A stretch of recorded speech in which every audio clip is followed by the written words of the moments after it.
పోతున్నారు మేడ స్క్వేర్లో మాకు. ఫస్ట్ పార్ట్కి దీనికి కొంచెం కాన్ఫిడెన్స్ లెవెల్స్ ఆర్టిస్ట్ పర్ఫార్మెన్స్లో 100% పెరిగిపోయిందండి.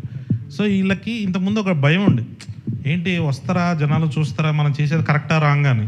సో ఎప్పుడైతే ప్రతి క్యారెక్టర్ ఇక్కడ స్టేజ్ మీద ఉన్న వాళ్ళు మన ముఖేష్ క్యారెక్టర్తో కార్తికేయ క్యారెక్టర్తో సహా అందరూ వాళ్ళంతా ఇన్వాల్వ్ అయ్యి జనాలందరూ వాళ్ళని మీమ్స్ చేసి రీల్స్ చేసి ఇట్లా వచ్చిన తర్వాత 100% కాన్ఫిడెన్స్ అండి. నాకే కొన్నిసార్లు షాక్ అనిపించింది, ఏంటి వీళ్ళు ఇంత కాన్ఫిడెంట్గా చేసేస్తున్నారని.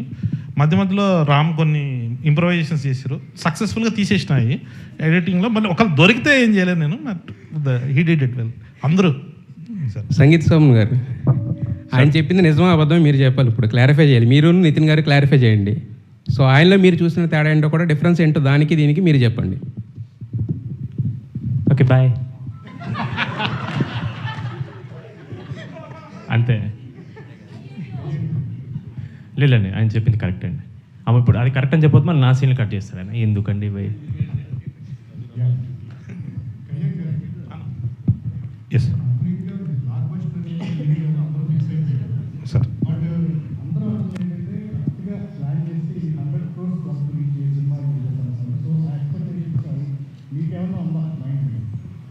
అంటే వంశీ అన్నకి చాలా రుణపడిపోయినా ఈ డైలాగ్ చెప్పినప్పుడు వెనకాల నుంచి వచ్చి కొడతాడేమో అని.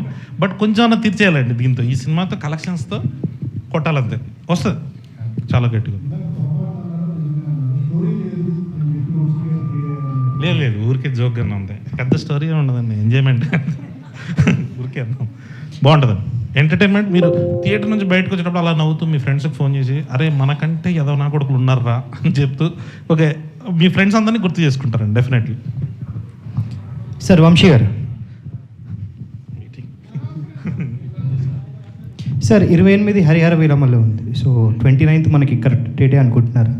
అదే 28 హరిహర వీరమలు ఉందో లేదో వేణుగోపాల్ నన్ను అడగాలి. వేణుగోపాల్ గారు ఇంకా అయితే ఉందని చెప్పాలి నాకు. ఆయన ఉందని చెప్తే మేము రామండి. అంటే ఆల్రెడీ పోస్టర్లు అవన్నీ పడ్డాయి కదా. ఓకే, హరిహర వీరమల్ కళ్యాణ్ గారి సినిమా రిలీజ్ ఉంటే మేము రాము. ఆ రోజున 29th రిలీజ్ ఉండదు మ్యాట్. హరిహర వీరమల లేకపోతేనే ఈ మ్యాట్ సినిమా రిలీజ్ చేస్తాం ఆ రేట్.